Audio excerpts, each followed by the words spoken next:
चलिए, जो आपका नया अध्याय दोस्तों आज की क्लास के अंदर जो है आपका कोशिका विज्ञान दोस्तों, जिसे काइटोलॉजी दोस्तों कहा जाता है। कोशिका विज्ञान को काइटो शब्द से बना है। काइटो शब्द का अर्थ क्या होता है? सेल से कहते हैं कोशिका, और लॉजी का अर्थ होता है स्टडी, विज्ञान दोस्तों। ये आपके कोशिका विज्ञान का ही भाग है काइटोलॉजी। इसे जितने भी आपके आपके कोर्स के अंदर आपका जितना स्टडी मटेरियल दिया जा रहा है वो आपका महत्वपूर्ण है। बस क्लासों की जो पीडीएफ है उसके अंदर आप पूरा रिवीजन करो, लाइन टू लाइन याद होनी चाहिए। क्वेश्चन बाहर नहीं जाएगा इसकी गारंटी मेरे ऊपर छोड़ दीजिए आप। लेकिन जितना समझाऊंगा, कुछ इंग्लिश वर्ड मुझे भी नहीं आते हैं, कुछ आपको भी नहीं आते होंगे। अगर आपको भी आते हैं तो उच्चारण आप भी कुछ समझ लीजिएगा कि सर ये उच्चारण है जो एकदम दोस्तों, क्योंकि मैंने हिंदी आपको पहले दिन ही मना किया था कि साइंस नहीं पढ़ाऊंगा, लेकिन काफी बच्चे की रिक्वेस्ट के बाद मैं साइंस पढ़ा रहा हूँ। जितना प्रयास करूंगा उतना आपके लिए बेहतर रहेगा, क्योंकि मेरे लिए भी दोस्तों एक आपने इतना बड़ा स्नेह और प्यार दिया कि आपने कहा कि सर आप पढ़ा दो, जितना आता है उसी प्रकार पढ़ा दो, लेकिन हमें एक बार पढ़ा दो आप। ठीक है, तो चलिए सबसे पहले आज हमारा टॉपिक दोस्तों कोशिका विज्ञान। काइटोलॉजी शब्द का सबसे पहले दोस्तों आपके किस वैज्ञानिक ने, हेरिट विंग दोस्तों वैज्ञानिक है जिनके द्वारा दिया गया था दोस्तों। अपने हेरिट विंग के द्वारा दोस्तों आपका सबसे पहले काइटोलॉजी शब्द है ये दिया जाता है। काइटोलॉजी शब्द का पिता का बात करें, यानी काइटोलॉजी का पिता रॉबर्ट हुक है दोस्तों। यानी काइटोलॉजी दोस्तों कोशिका आपका विज्ञान है, इसका पिता की बात करें तो रॉबर्ट हुक है। और सबसे पहले शब्द देने वाले थे हेट विंग दोस्तों, आपके हेट विंग।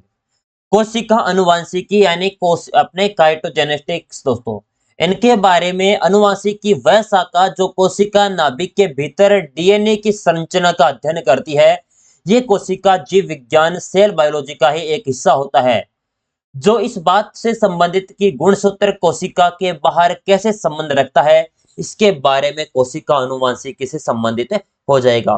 कोशिका अनुवांशिकी के पिता की बात करें, अच जे मुलर है दोस्तों। यह आपको ध्यान रखना है, कोशिका और काइटोलॉजी, ये काइटोलॉजी होती है कोशिका विज्ञान, और आपके कोशिका अनुवांशिकी काइटोजेनेटिक्स के पिता की बात करें, यानी कोशिका अनुवांशिकी के पिता है एच जे मुल्लर। और रॉबर्ट हुक ने अपनी किताब माइक्रोफिया माइक्रोफिया में बताया कि कोशिका क्या होती है। यानी कोशिका के बारे में सारी डिटेल में जानकारी देने वाले कौन थे? तो रॉबर्ट हुक, जिनकी किताब थी माइक्रोग्राफिया। आधुनिक कोशिका विज्ञान काइटोलॉजी के पिता है अपने स्वनसन दोस्तों। किताब सेल के अंदर दोस्तों इनके बारे में उच्चारण इनके द्वारा किया गया है। और भारतीय कोशिका विज्ञान के पिता की बात करें तो ए के शर्मा। अब प्रश्न दोस्तों इनके सामने, आपके सामने वन लाइनर में, अब एग्जामिनर किस प्रकार घुमा के पूछे वो आपके ऊपर है दोस्तों। आपको बस एग्जैक्ट सारे नोट्स आपको याद होने चाहिए। कोशिका की खोज 1665 में सबसे पहले रॉबर्ट हुक के द्वारा खोज की जाती है। इनके द्वारा मृत कोशिका डेड सेल की खोज की गई थी। यानी आपसे पूछा जाए सर्वप्रथम कोशिका की खोज कब की गई, तो 1665 के अंदर की गई थी, रॉबर्ट हुक के द्वारा की गई थी। लेकिन वो किस प्रकार की कोशिका थी? मृत कोशिका थी, डेड सेल थी। लेकिन जीव कोशिका यानी जीवित कोशिका, सजीव कोशिका की खोज किसके द्वारा सबसे पहले? एवी लिवन होक के द्वारा दोस्तों की जाती है। इनके द्वारा खोजी गई जीवित कोशिका का नाम जीवाणु बैक्टीरिया था। लिवन हैक द्वारा खोजी गई कोशिका जीवाणु बैक्टीरिया, आरबीसी, प्रोटोजोआ, स्पर्म यानी शुक्राणु, ये आदि दोस्तों इनके अंदर कोशिकाएं थी। लिवन हैक ने अपनी किताब का नाम सीक्रेट ऑफ नेचर रखा था दोस्तों। लिवन हैक आपके वैज्ञानिक थे। इनके द्वारा अपनी किताब का नाम सीक्रेट ऑफ नेचर के अंदर कोशिका के बारे में अध्ययन करके बारे में जानकारी प्रदान करते हैं। और इनके द्वारा दोस्तों जीवाणु बैक्टीरिया, आरबीसी जो रेड ब्लड सेल होगी, प्रोटोजोआ, स्पर्म दोस्तों शुक्राणु, इनके बारे में दोस्तों कोशिका की क्या की जाती है? लिवन हैक के द्वारा खोज की जाती है। कोशिका सिद्धांत 1824 में अपने ड्यूटोचेस्ट ने कहा, कोशिका का समूह मिलकर उत्तकों का निर्माण करते हैं। यानी कोशिकाओं का समूह मिलकर क्या करेंगे? उत्तकों का निर्माण। 1839 में साइडेन तथा स्वान ने कहा, सभी सजीवों का निर्माण कोशिकाओं से मिलकर हुआ है। और 1855 में अपने रोडोल्फ विक्चो ने कहा सभी नई कोशिका अपनी पूर्ववर्ती कोशिका से बनती है। ये कथन दोस्तों कोशिका सिद्धांत के बारे में अलग अलग दोस्तों वैज्ञानिक थे, इनके द्वारा दिया जाता है। स्वान लेक एक्सपेरिमेंट दोस्तों, यह परीक्षण लुइस पास्चर दोस्तों जो एक कुत्ते के टीका दोस्तों जो आपका कुत्ता का दोस्तों कौन सा टीका लगता है, उसकी खोज करने वाले लुइस पास्चर थे। 1862 के अंदर दोस्तों इनके द्वारा परीक्षण किया जाता है स्वान नेक एक्सपेरिमेंट। ब्रह्मांड की सबसे छोटी कोशिका कौन सी है? जीवाणु कोशिका बैक्टीरिया। बैक्टीरिया का नाम पिपीलियो बैक्टीरिया यानी पोलेरियो लाइक ऑर्गेनिज्म दोस्तों, यह आपका बैक्टीरिया का नाम था। और इसका दूसरा नाम था माइकोप्लाज्मा, आकार 1 माइक्रोमीटर से भी कम दोस्तों ये कोशिका। माइकोप्लाज्मा एक जीवाणु है जिसमें कोशिका भित्ति नहीं पाई जाती। क्या नहीं पाई जाती? कोशिका भित्ति। माइकोप्लाज्मा को जंतु जगत का जोकर कहा जाता है। अगर आपसे पूछा जाए माइकोप्लाज्मा को जंतु जगत का जोकर,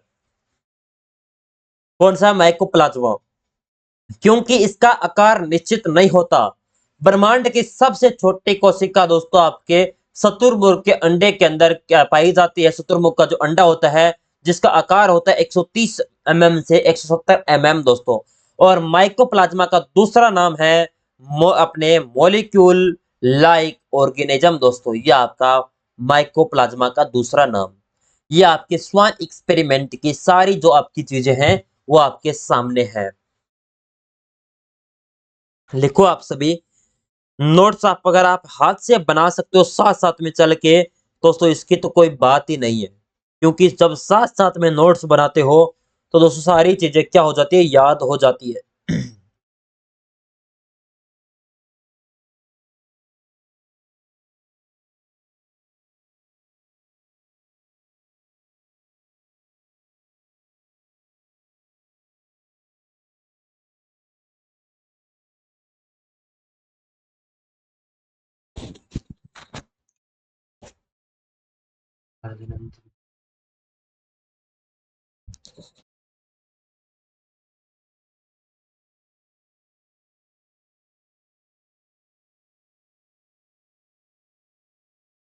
चलिए आगे चलते हैं, कोशिका के प्रकार की बात करें। कोशिका के प्रकार अपने प्रोकैरियोटिक कोशिका और यूकेरियोटिक कोशिका, ये अलग अलग दोस्तों दो प्रकार की कोशिकाएं होती है दोस्तों, इनके बारे में आपको विस्तृत सारी जानकारी होनी चाहिए। प्रो का प्राचीन प्रिमिटिव दोस्तों, और कैरियोटिक के अंदर न्यूक्लियस दोस्तों, केंद्रक झिल्ली अनुपस्थित या अपरिपक्व दोस्तों इसके अंदर होती है। और यूकेरियोटिक कोशिका की बात करें, यू नया न्यू और कैरियोटिक केंद्रक झिल्ली उपस्थित होती है, इसके बारे में आपको ध्यान रखना है। कोशिका के दो प्रकार है, जिसमें अपने प्रोकैरियोटिक कोशिका और यूकेरियोटिक कोशिका के अलग अलग दोस्तों, इसके अंदर दोस्तों कितने राइबोसोम उपस्थित होते हैं? 705 प्रकार के राइबोसोम आपके क्या होते हैं? उपस्थित होते हैं। और इसके अंदर इनमें 805 प्रकार के राइबोसोम उपस्थित होते हैं, यानी 100 राइबोसोम क्या होते हैं? एक्स्ट्रा उपस्थित होते हैं इनके मध्य। जीवाणु की कोशिका भित्ति आपके पेप्टिक डायलोकेन दोस्तों, एमिनो अम्ल प्लस आपके मैरिक में एसिड दोस्तों प्लस कार्बोहाइड्रेट से आपके कार्बोहाइड्रेट होता है, उससे क्या होती है?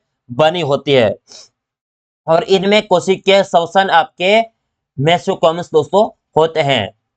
और इसके अंदर आपके पादपों की कोशिका बेती होती है। यूकेरियोटिक कोशिका किसके अंदर? आपके पादपों के अंदर सेलुलोज के अंदर बनी होती है। सेलुलोज होता है उसके माध्यम से दोस्तों ये कोशिका क्या होती है? जिसके माध्यम से दोस्तों इसका निर्माण होता है। शैवाल कोशिका भित्ति का निर्माण सेलुलोज प्लस CaCO3 प्लस ग्लाइक्टोन्स से मिलकर बनी होती है। कवकों की कोशिका भित्ति काइटिन की बनी होती है।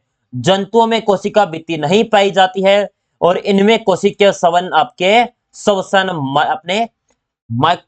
अपने माइकोन्ड्रिया दोस्तों, जो कोन्ड्रिया है उसके अंदर दोस्तों होता है जो आपके कोशिकीय श्वसन, इसके बारे में आपको ध्यान रखना है।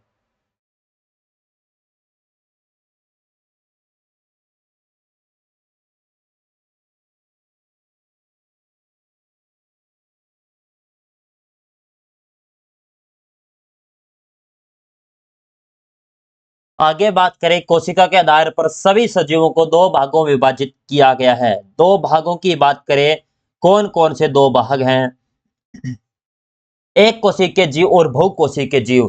जिनके अंदर एक ही कोशिका, एक ही प्रकार की कोशिका पाई जाती है, वो एक कोशिकीय जीव कहलाते हैं। और जिनमें दो प्रकार की कोशिका पाई जाती है या दो से अन्य दोस्तों बहुत प्रकार की कोशिका अलग अलग प्रकार की पाई जाए, वो आपकी किस प्रकार की कोशिका है? बहुकोशिका। एक कोशिकीय जीव में केवल एक कोशिका से बने होते उस जीव के लिए दोस्तों आवश्यक सभी कार्य के लिए उपयोगी होती है। उदाहरण की बात करें, जीवाणु बैक्टीरिया है, इसके अंदर एक कोशिकीय जीव है।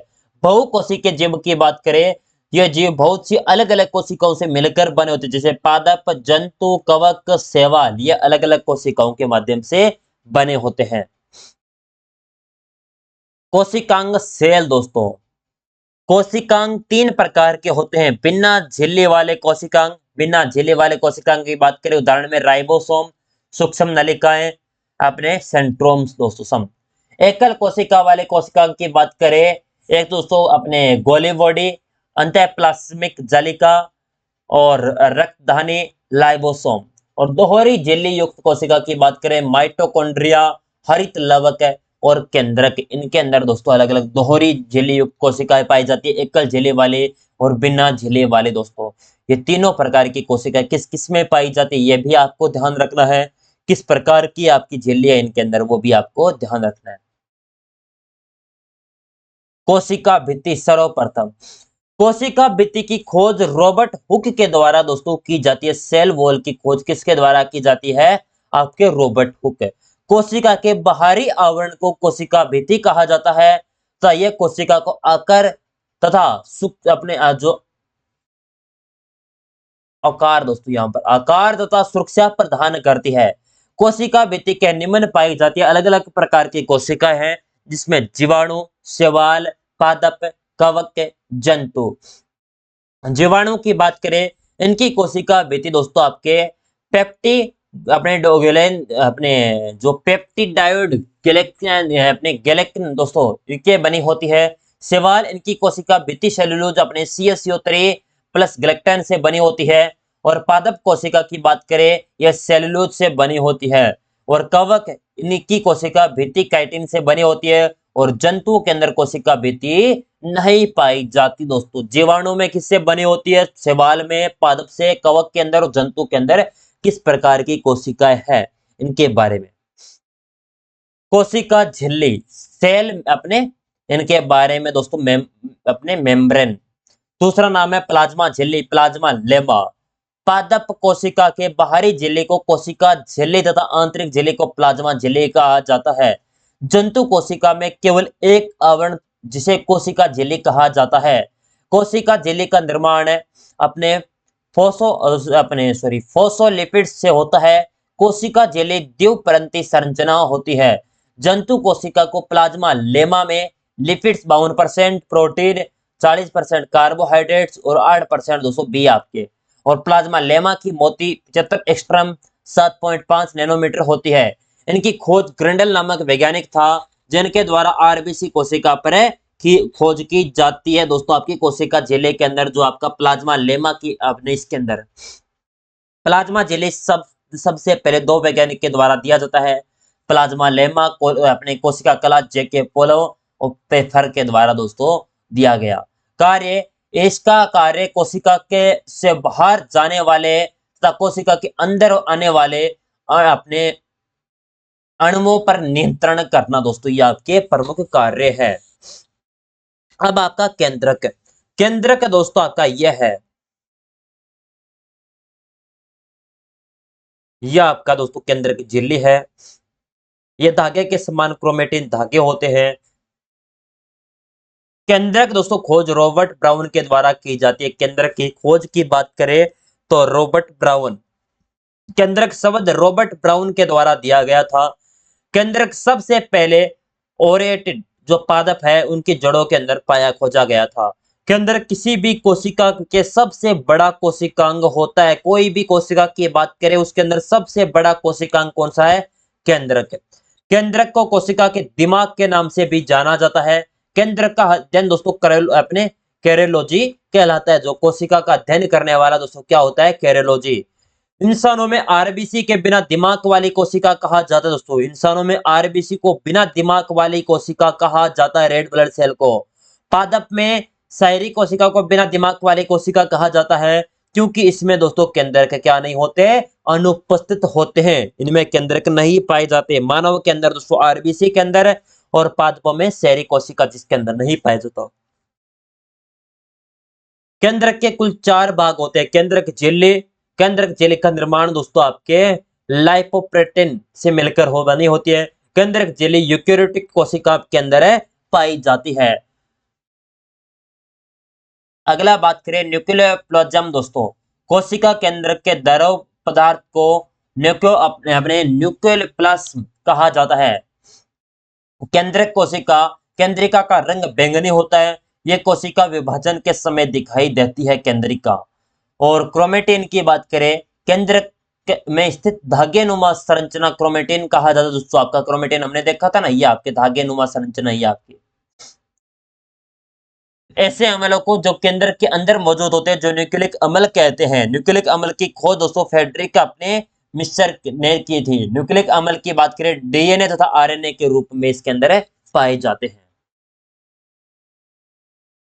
अब डीएनए और आरएनए की फुल फॉर्म।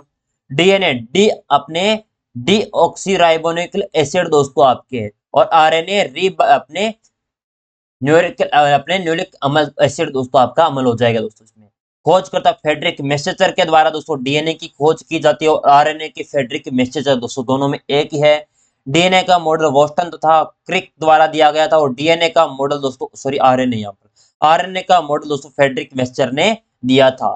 डीएनए जैव अणु, क्योंकि इसके अंदर कार्बन श्रृंखला होती है, और आरएनए में जैव अणु होते हैं क्योंकि इसमें कार्बन की श्रृंखला होती है। डीएनए दोस्तों अपने जैकोरस ने दिया था, और आरएनए फ्रेडरिक मैसेंजर के द्वारा। यह खोजकर्ता न्यूक्लियोटाइड के बने होते हैं, और ये न्यूक्लियोटाइड्स के बने होते हैं। जिनमें आप शर्करा दोस्तों बात करें, न्यूक्लियोटाइड के संगठन में शर्करा, फॉस्फोरस अम्ल और नाइट्रोजन क्षार पाई जाती है, और इसमें राइबोज शर्करा।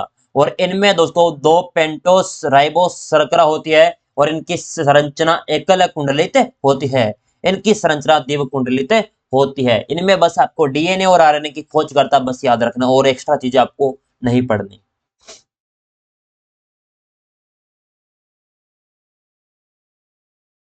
एक दोस्तों क्रोमोजोम जो गुणसूत्र है उसके बारे में आपको ध्यान रखना है। गुणसूत्र गुणसूत्र एक धागेनुमा संरचना होती है, जिसका निर्माण डीएनए तथा स्टोन प्रोटीन से मिलकर होती है। गुणसूत्रों की कौन प्रिंकिजे नामक वैज्ञानिक ने दिया था? गुणसूत्र दोस्तों वेडलेयर वैज्ञानिक द्वारा दोस्तों गुणसूत्र सूत्रों की कौन प्रिंकिजे नामक वैज्ञानिक ने की थी खोज तो, लेकिन सब दोस्तों गुणसूत्र है वो वेडलेयर के द्वारा दिया गया था। गुणसूत्र केवल कोशिका विभाजन के समय दिखाई देते हैं। गुणसूत्र हमेशा जोड़े में पाए जाते दोस्तों। मानव शरीर में गुणसूत्रों की संख्या 23 जोड़ी यानी 46 गुणसूत्र होते हैं। जो आपके दोस्तों हमने मानव प्रजनन तंत्र के अंदर पढ़ा था, गुणसूत्र कितने होते हैं? 23 जोड़ी। ऑटोसोम और एलोसोम, वे गुणसूत्र जो पुरुष और महिला दोनों में समान होते हैं वो 22 जोड़ी होते हैं। और वे गुणसूत्र जो पुरुष और महिला में दोनों में असमान होते हैं जिनकी संख्या दोस्तों 1 जोड़ी होती है। ये आपको ध्यान रखना है। यदि ऑटोसोम XX प्लस आपके ओलोसोम बराबर लड़की जन्म लेगी दोस्तों, अगर आए यानी आपके 22 जोड़ी गुणसूत्र है वो तो समान ही होंगे पुरुष और महिला में। फिर दोस्तों पुरुष के अंदर दोस्तों एक XY और XX, यानी महिला के अंदर तो XX ही पाया जाता है, लेकिन पुरुष के अंदर एक जोड़ी गुणसूत्र X और Y का जोड़ा होता है। यानी दोस्तों लड़की होगी या लड़का होगा, इसका निर्धारण कौन करेगा? पुरुष का जो गुणसूत्र है वही निर्धारण करता है। जिसमें यदि ऑटोसोम 44 हो प्लस XX, अपनी दोस्तों अगर आप पुरुष के माध्यम से XX दोस्तों ऑटोस अपने गुणसूत्र आया है इस जोड़ी में, तो लड़की होगी, और XY आया तो लड़का होगा दोस्तों। यानी पुरुष XY, महिला में YY दोस्तों। इन गुणसूत्रों को लिंग निर्धारित गुणसूत्र कहा जाता है। क्या दिक्कत है?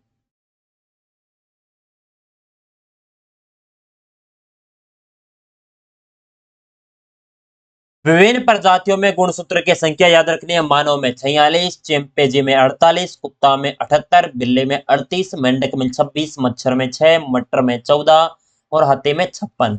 ये आपको याद रखना है दोस्तों। प्रत्येक एग्जामिनर पूछ चुका है, प्रत्येक एग्जाम में एग्जामिनर दोस्तों, ठीक है। ये आपको याद रखना है दोस्तों। लिख लो एक बार और पढ़ लो। मानव में कितने हैं, हाथी में कितने हैं, मटर में कितने हैं, बिल्ली में कितने हैं।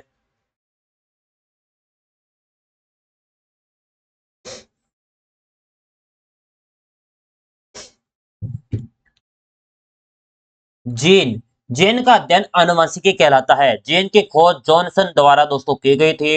यानी जीन की खोज किसके द्वारा की गई थी? जॉनसन के द्वारा।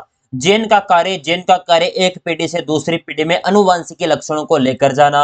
आनुवंशिक लक्षण की बात करें, हाइट, बालों का रंग, आंखों का रंग, त्वचा का रंग। जीन डीएनए के ये अपने जो खंड है उससे बना होता है दोस्तों। यानी आप कई बार देखते हो दोस्तों को, आप कहते हो ना ये अपनी माता पे गया है, पिता पे गया है, इस प्रकार के दोस्तों लक्षण है। आंख पिता के समान है, त्वचा माता के समान है, बाल इस प्रकार है, हाइट अपनी माता के समान है, ये सारे दोस्तों आप कहते हो। अपने घर के अंदर भी सुना होगा कि ये बच्चा तो उस पर गया है। तो वो आपका किसका है? जीन पर निर्भर करता है दोस्तों। ह्यूमन अपने जीनोम रिपोर्ट के अनुसार मानव शरीर का लगभग 30,000 जीन रखता है दोस्तों। जीन और गुणसूत्रों में अत्यवस्था होने से आनुवंशिक बीमारियां जन्म लेती है। एक दोस्तों जब से शब्द आ रहा है माइटोकॉन्ड्रिया, ये क्या होता है?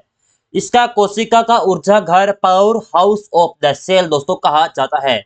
इसमें डीएनए उपस्थित होता है। इसका आकार वर्ताकार होता है। आकार की बात करें, वर्त के समान दोस्तों आपका माइटोकॉन्ड्रिया होता है।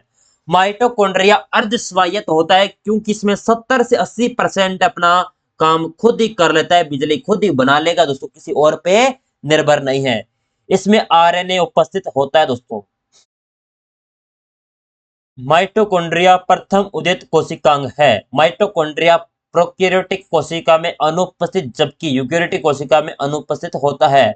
माइटोकॉन्ड्रिया में केंद्रक के बाद दूसरा सबसे बड़ा कोशिकांग है जिसका व्यास दोस्तों 0.2 मीटर से 1 पॉइंट जी अपने यूएम, लंबाई 1 से 4 यूएम दोस्तों इसके अंदर वह आपकी लंबाई होती है दोस्तों, इसके अंदर याद रखनी है। केंद्रक के बाद, कोशिका के बाद यह माइटोकॉन्ड्रिया की संरचना है दोस्तों। माइटोकॉन्ड्रिया की संरचना दोहरी झिल्ली वाली संरचना है। इसकी कोशिकीय श्वसन को अपने एरोबिक श्वसन कहा जाता है क्योंकि यह ऑक्सीजन की उपस्थिति में होता है। सबसे पहले कोलिक लाइकर के द्वारा माइटोकॉन्ड्रिया की कीड़ों की मांसपेशी में देखा गया था दोस्तों। यानी सबसे पहले कोलिकेर के द्वारा माइटोकॉन्ड्रिया के कीड़ों की मांसपेशी में देखा गया था दोस्तों। आपका कौन सा? माइटोकॉन्ड्रिया। कुछ वैज्ञानिकों द्वारा माइटोकॉन्ड्रिया के नाम दिया गया था फ्लेमिंग फिला दोस्तों। साइंटिस्ट थे दोस्तों फ्लेमिंग के द्वारा फिला दिया गया था। कोलिम लाइकर दोस्तों से अपने सेक्रोसोम दोस्तों। वो एक वैज्ञानिक था दोस्तों एटमन, इनके द्वारा बायोप्लास्ट दोस्तों, बेंडा, माइटोकॉन्ड्रिया, मेरेवेस दोस्तों, मेरेवेस ने पादप कोशिका माइटोकॉन्ड्रिया की खोज की थी। एक होता है लाइसोसोम। लाइसोसोम का दूसरा नाम है आत्म हत्या थैली दोस्तों, एटम बम, सुसाइड डेल दोस्तों, बेग, कोशिका का सफाई कर्मी दोस्तों लाइसोसोम को कहा जाता है। लाइसोसोम की खोज 1955 में डीई ड्यू के द्वारा दोस्तों की जाती है। लाइसोसोम शब्द भी डीए ड्यू के द्वारा दिया गया था। कीट भक्षी पादपों को छोड़कर लाइसोसोम पादपों में पाए जाते हैं। जो कीट भक्षी पादप होते हैं उनमें दोस्तों लाइसोसोम नहीं होता और सारे पादपों के अंदर पाया जाता है। लाइसोसोम जंतु कोशिकाओं में उपस्थित हमेशा उपस्थित होता है। लाइसोसोम परिपक्व लाल रुधिर कोशिका आरबीसी में अनुपस्थित होते हैं दोस्तों। यानी जो आपकी आरबीसी है उसके अंदर आपके लाइसोसोम है, जो कोशिका इसके अंदर नहीं पाई जाती है। लाइसोसोम अधिकतम निम्न में पाए जाते हैं। डब्ल्यूबीसी अपने सफेद रुधिर कोशिका में अधिकतम पाए जाते हैं। अपने कुफलर सेल यकृत कोशिका में, हड्डी में, खून में, स्प्लीन पलिया में, अग्नाशय में, सलाइवा ग्लार में दोस्तों ये पाए जाते हैं। और लाइसोसोम के कार्य की बात करें, कोशिका के अंदर पाचन कराना, जीवाणु तथा सूक्ष्म जीवों को मारना, ये प्रमुख दोस्तों लाइसोसोम के कार्य हो गए।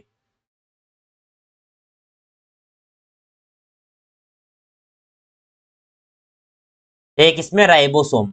राइबोसोम की खोज सोप्लेड नामक वैज्ञानिक के द्वारा की गई थी। इसमें प्लेड का कण नाम दिया गया था। राइबोसोम की कोशिका का सार्वत्रिक कोशिकांग भी कहा जाता है।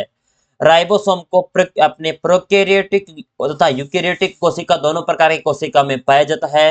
राइबोसोम में कोशिका झिल्ली नहीं पाई जाती। राइबोसोम सबसे छोटा कोशिकांग है।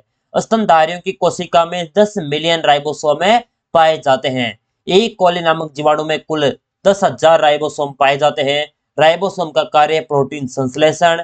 राइबोसोम का आकार है 170 से 230 एक्स्ट्रोम। दोस्तों राइबोसोम के प्रकार की बात करें 70 एस राइबोसोम, 80 एस राइबोसोम। सूक्ष्म कार्य दोस्तों ये आपको ध्यान नहीं रखने। राजधानी दोस्तों ये भी आपको नहीं पढ़ना। लवक इनके बारे में नहीं पढ़ना, जो चीजें पढ़नी है दोस्तों वो बता दूंगा, ठीक है।